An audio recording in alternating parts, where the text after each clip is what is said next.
parole aux associations.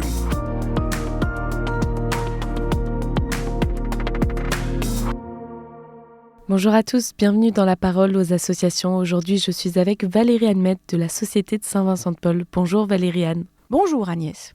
Vous êtes la rédactrice en chef du magazine de l'association Ozanam Magazine et dans ce numéro de printemps, vous proposez une série de photos réalisées par une photographe. Elle s'appelle Angela, racontez-nous. Pour vous parler d'Angela, je pourrais vous dire que c'est une jeune femme accompagnée par les bénévoles de la Société de Saint-Vincent-de-Paul. Je pourrais vous dire qu'elle a fui un mariage forcé, des violences familiales pour se réfugier en France. Je pourrais vous raconter qu'elle vit dans une chambre de 15 mètres carrés avec sa petite fille et son mari.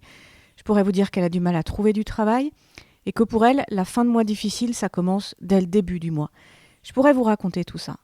Mais je voudrais vous dire autre chose d'elle. Angela, c'est une jeune femme lumineuse, pleine de vie. Une personne qui cultive l'espérance malgré les difficultés, une jeune femme dont le sourire est contagieux et qui prend soin des gens autour d'elle, car elle rayonne de joie et de bonté.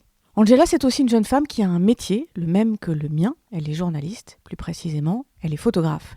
Mais voilà, pour faire vivre sa famille, Angela elle a dû vendre son appareil photo il y a plusieurs mois, et ça lui a coûté, elle a perdu son instrument de travail, vous imaginez combien ça a été dur. Est-ce que cette jeune femme reçoit de l'aide ? Oui, Angela est accompagnée depuis plusieurs mois par une équipe de la Société de Saint-Vincent-de-Paul. Elle reçoit de l'aide matérielle et on l'accompagne pour les questions administratives. Mais Angela a reçu une aide plus particulière de la part de son équipe. Les bénévoles ont été très touchés par son histoire. Ils se sont mobilisés pour lui acheter un appareil photo. Oh bien sûr, c'est un boîtier d'occasion, mais grâce à ça, Angela m'a dit « j'ai retrouvé mon œil ». Et quel œil, j'ai envie de vous dire. Angela, c'est une photographe qui travaille en noir et blanc et qui rehausse les clichés par quelques touches de couleur. C'est vraiment très beau. Alors, est-ce que ce sont ces photos qui sont dans le magazine ? Exactement, Agnès. Et plus précisément, ce sont les photos commandées par l'équipe de bénévoles qui l'accompagnent. Il y a quelques mois, ils ont participé à l'appel à projet pour les rencontres nationales de Lourdes pour la Société de Saint-Vincent-de-Paul, avec une consigne simple pour cet appel à projet, réaliser quelque chose d'artistique ensemble et le présenter sur scène.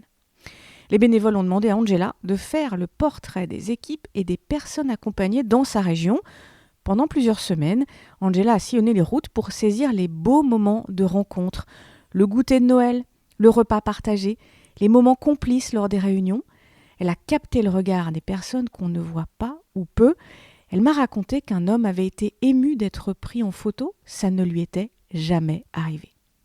Une fois la série réalisée, et après quelques péripéties techniques d'ordinateur, Angela a présenté son travail dans une exposition lors des rencontres à Lourdes. Imaginez Agnès, près de 1700 personnes ont pu admirer ces clichés rassemblés sous le titre « La famille sans limite ».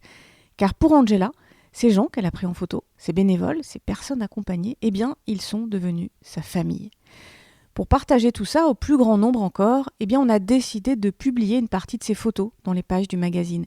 Faire ensemble, créer du beau, ça compte aussi pour l'équipe d'Ozanam Magazine et moi, je suis fière d'avoir ouvert nos pages à son travail. Alors bien sûr, là, je vous parle d'Angela, mais des gens comme elle, il y en a plein le réseau de la Société de Saint-Vincent-de-Paul. Un jour, il faudra que je vous parle de Blaise, qui compose des prières et des chants pour son équipe en Martinique.